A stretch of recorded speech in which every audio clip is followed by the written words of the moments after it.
different? It was amateurish. Yeah. It was real, and not in a charming way either. It had no charm. No charm at all.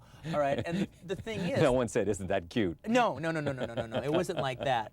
Now, there were good things about it. All right, you know, I mean, you could tell I made it. Yeah. People who knew me could look at, well, that's a Quentin movie. That. Yeah, that has my spirit. You've had that has from my day one, personality. then. Yeah, but the thing is, though, it was like this was going to be the thing that like set me up. Yeah. All right, and I'd worked 3 years on it, and I was able to look at it in a realistic way after being horribly depressed for a little bit, but only a short little bit, was the fact that, well, this was my film school. All right, and this was the best film school a person could possibly have. I mean, I actually, instead of like going to school and paying a ton of money to be allowed to use some of their crappy equipment, all right, I actually went out and actually tried to make a feature film. All right, now I failed. It was guitar picks when I was finished. But when I looked at the footage, now all the stuff I did the first year, which was all the story stuff, all right, sucked. All right, but the stuff that I did like the last couple of months, that wasn't so bad. Yeah. And what All right, I love Melville's take on genre. I think Melville, along with Sergio Leone, is probably the greatest reconstructionist of genre, and really delivering completely in his own way. All right, he knows the rules of gangster films, and he was in love with the gangster films of the 30s and 40s, the film noirs of the 40s and the gangster films of the 30s, and like he took the same similar plots and took banal American crime novels and did them his own way, and really not in the my way or Elmore Leonard way, but in his own way, had real life intrude upon them, all right, in really great ways. But another critic said this about Melville's work, and boy, it is so true, and it is, again, one of the things I held on to, is Melville was probably one of the major French influences on the New Wave. The French New Wave was battling what they considered the boring, fucked up bourgeois cinema of France at its time. Melville was the only older guy doing cinema that was inspirational to them. And if you look at Les Dolos, or Babli Flamme Bleue, or what's that one? Second Breath, or something like that. And then Les Samurai. You do get a sense, there's like an aesthetic working in Melville's work, that you get a sense that you don't have to know how to make a movie. If you truly love cinema with all your heart and with enough passion, you can't help but make a good movie. You don't have to go to school. You don't have to know a lens, a 40 and a 50 and fuck all that shit. Crossing the line, none of that shit's important. If you just truly love cinema with enough passion, and you really love it, then you can't help but make a good movie.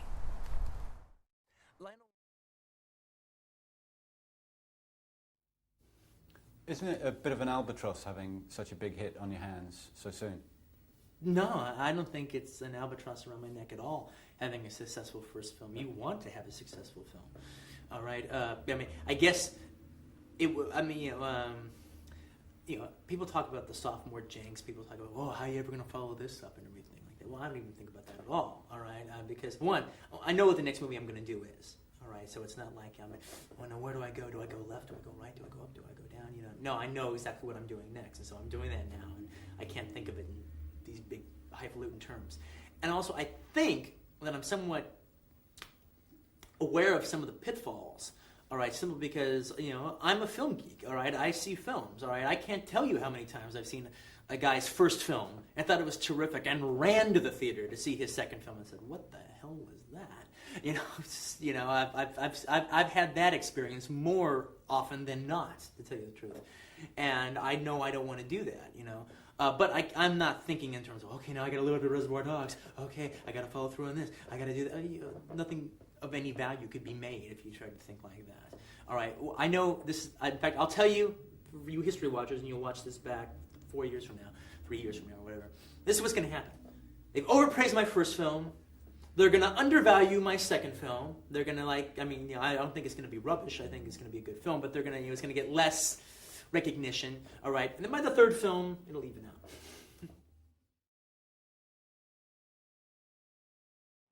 Quentin, it's not your job to create your vision. It's your job to have a vision. And then it's your job to hire talented individuals, to hire talented artists who understand your vision.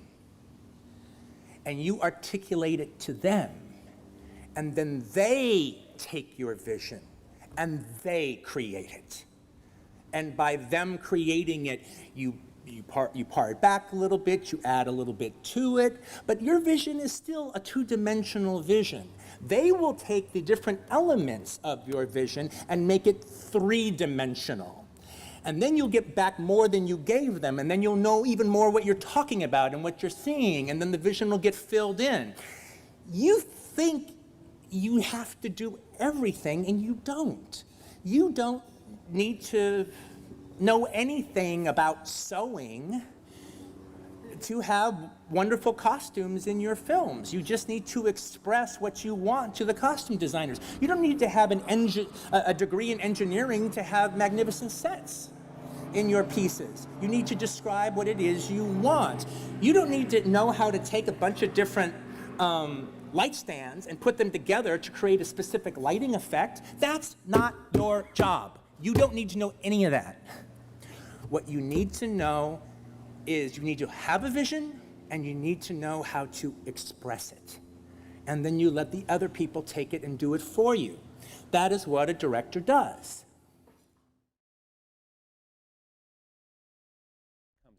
Is when they talk about you, and I want to talk about this a little bit later, but it is that you, in a sense, have taken novelistic techniques. Very much so, and translated them to filmmaking, yes, to exactly. cinema. You know. No, I know, that's the thing, is because to me, most movies that you see now, I mean, that used to be the thing about America, was the fact that Hollywood, forget America, Hollywood. Hollywood used to, that's what we did better than anybody else in the world. We told a really good story. You know, Europe was where you had character-based films or mood-based films, but America, we told a story. We're the worst at it now, as far as I'm concerned. At telling a story.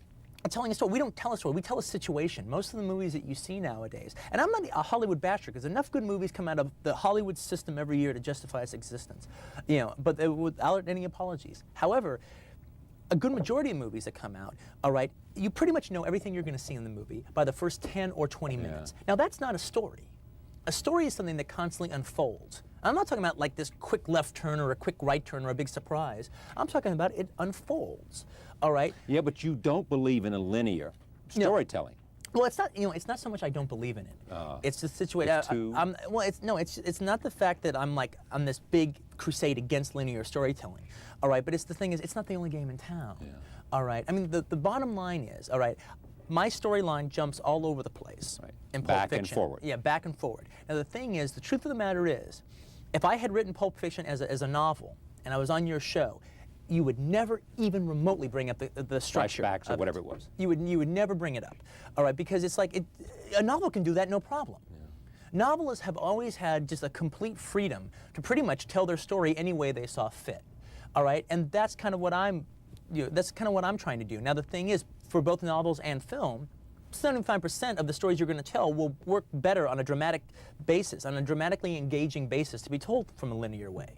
But there is that 25% out there that, you know, can be more resonant by telling it this way. And I think in the case of both Reservoir Dogs and Pulp Fiction, it gains a lot more resonance being told in this kind of like wild way. But is it also